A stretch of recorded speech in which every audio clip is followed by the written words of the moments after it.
প্ৰথমে আপনাৰ পৰিচয়টো মই সৰ্বভাৰতীয় তৃণমূল কংগ্ৰেছ দলৰ ধুবুৰী জিলা সমিতিৰ মই সভাপতি হিচাপে দায়িত্ব পালন কৰি আছোঁ আৰু আজি আমি আমাৰ ধুবুৰী জিলাৰ মুখ্য কাৰ্যালয়ত আমি উপস্থিত আছোঁ।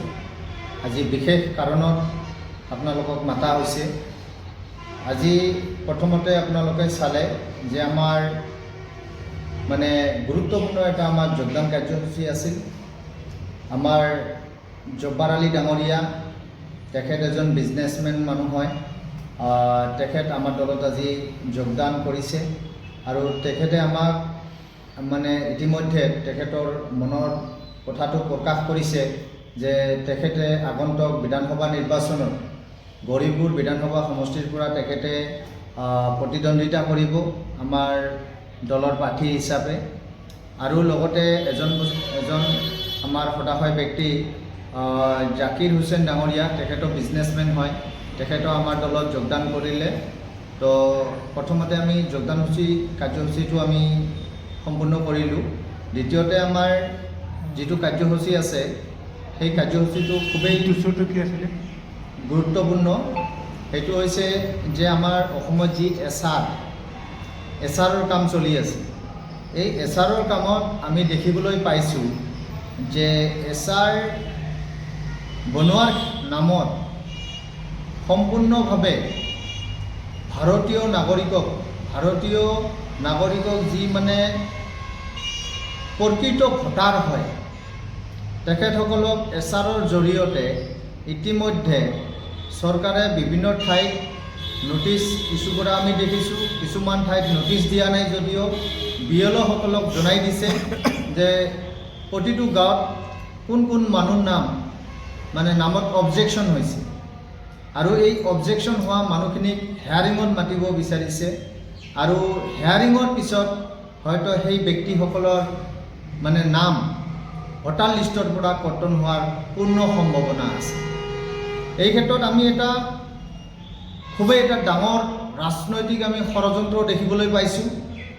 বিশেষকৈ আমি দেখিছোঁ যে আজি বিলাসীপাৰা বিধানসভা সমষ্টিৰ বিভিন্ন গাঁৱত বিএলঅ'সকলৰ জৰিয়তে কিছুমান ভোটাৰক জনাই দিছে যে আপোনাৰ নামৰ এগেইনষ্টত অবজেকশ্যন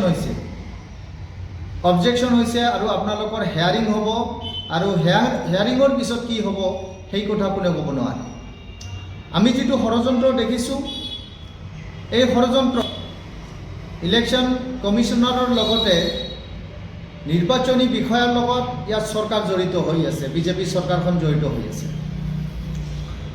আজি বিলাসীপাৰা সমষ্টিত গেৰাভিটা গাঁও পঞ্চায়ত আৰু বিভিন্ন গাঁও পঞ্চায়তত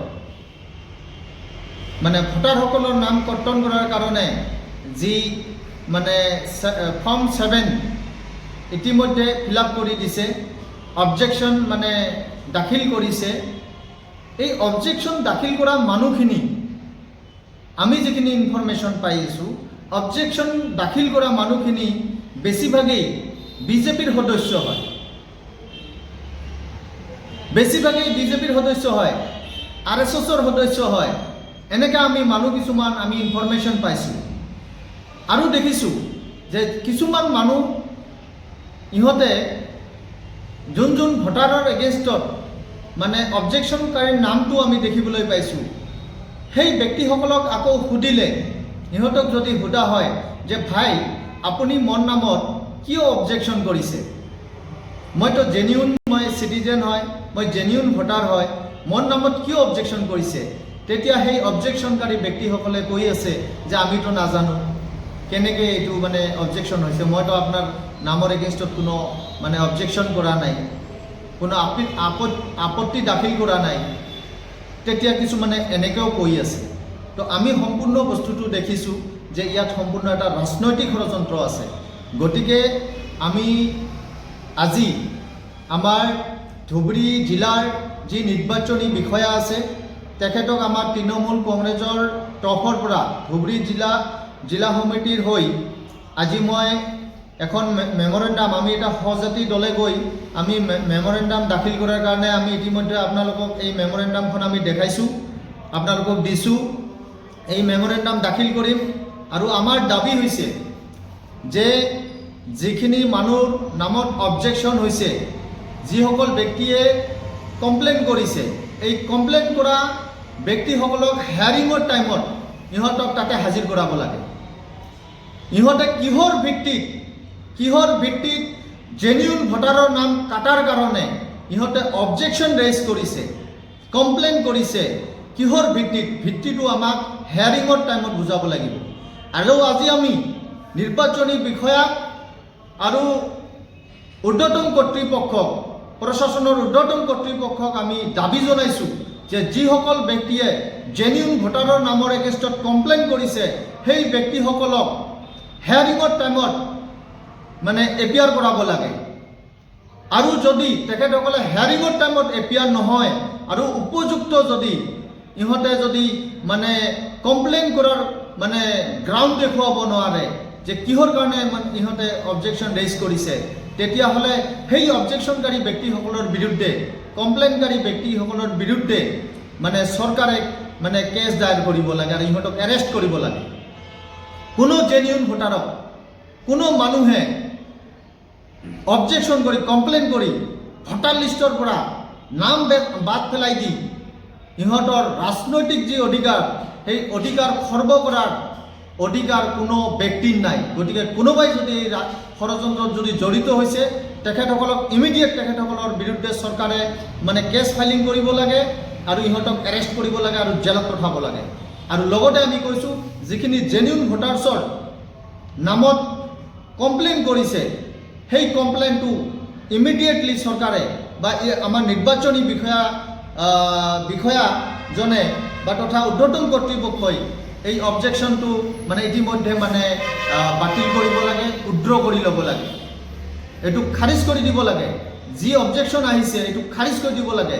জেনুইন ভোটাৰক হেয়াৰিঙত মাতি হাৰাশাস্তি কৰাৰ অধিকাৰ কাৰণে। তো আজি আমাৰ এইখিনি দাবী আছে যে যিখিনি ভোটাৰ্ছৰ এগেইনষ্টত আমাৰ ধুবুৰী জিলাৰ অন্তৰ্গত বিভিন্ন গাঁৱত যিখিনি জেনুইন ভোটাৰ্ছৰ নামত যি অবজেকশ্যন হৈছে বা কমপ্লেইন হৈছে, সেই কমপ্লেইনকাৰী ব্যক্তিসকলক হেয়াৰিঙৰ টাইমত হাজিৰ কৰাব লাগে।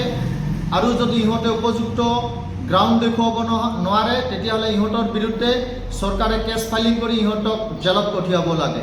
অন্যথাই আমি তৃণমূল কংগ্ৰেছৰ তৰফৰ পৰা সেই ব্যক্তিসকলৰ বিৰুদ্ধে আমি কেছ ফাইলিং কৰিম আৰু গণতান্ত্ৰিকভাৱে আমি আন্দোলন গঢ়ি তুলিম আগন্তুক দিনত।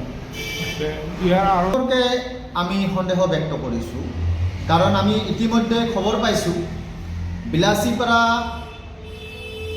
বিধানসভাৰ অন্তৰ্গত এজন প্ৰাক্তন বিধায়ক তথা বিজেপি দলৰ বিভিন্ন যি ৱাৰ্ড মেম্বাৰ আছে, জিলা পৰিষদ আছে, ইহঁতে ৰাতি গোপন বৈঠক কৰি ইহঁতে জেনুইন ভোটাৰক কেনেকৈ বাদ পেলাব পাৰি তাৰ এক বিশেষ সূত্ৰে আমি খবৰ পাইছোঁ আৰু আমি সন্দেহ কৰিছোঁ যে ইয়াত চৰকাৰ জড়িত হৈ আছে। গতিকে আমি ক'ব বিচাৰিছোঁ, নিৰ্বাচনী বিষয়া ডাঙৰীয়াক আমি ক'ব বিচাৰিছোঁ, লগতে chief election commissioner of Assam তেখেতকো আমি এই মেমৰেণ্ডামৰ জৰিয়তে অনুৰোধ কৰিব বিচাৰিছোঁ। আমাৰ DC মহোদয়কো আমি অনুৰোধ কৰিব বিচাৰিছোঁ যে কোনো জেনুইন ভোটাৰক ভোটাধিকাৰৰ পৰা বঞ্চিত কৰাৰ যি ষড়যন্ত্ৰ, সেইটো কেতিয়াও ছাকচেছ হ'ব দিব নালাগে। আৰু যোন ব্যক্তিয়ে এই অবজেকশ্যনবোৰ ৰেইজ কৰিছে বা কমপ্লেইন দাখিল কৰিছে, সেই ব্যক্তিসকলক বিচাৰি কেনে হেয়াৰিঙৰ টাইমত এটেণ্ড কৰাব লাগে। আৰু ইহঁতে যদি কমপ্লেইন দাখিল কৰাৰ উপযুক্ত কাৰণ দেখুৱাব নোৱাৰে বা জেনুইন ভোটাৰৰ এগেইনষ্টত যদি কমপ্লেইন কৰি আছে, তেতিয়াহ'লে সেই ব্যক্তিসকলৰ বিৰুদ্ধে ইমিডিয়েট FIR দাখিল কৰিব লাগে, ইহঁতক এৰেষ্ট কৰিব লাগে।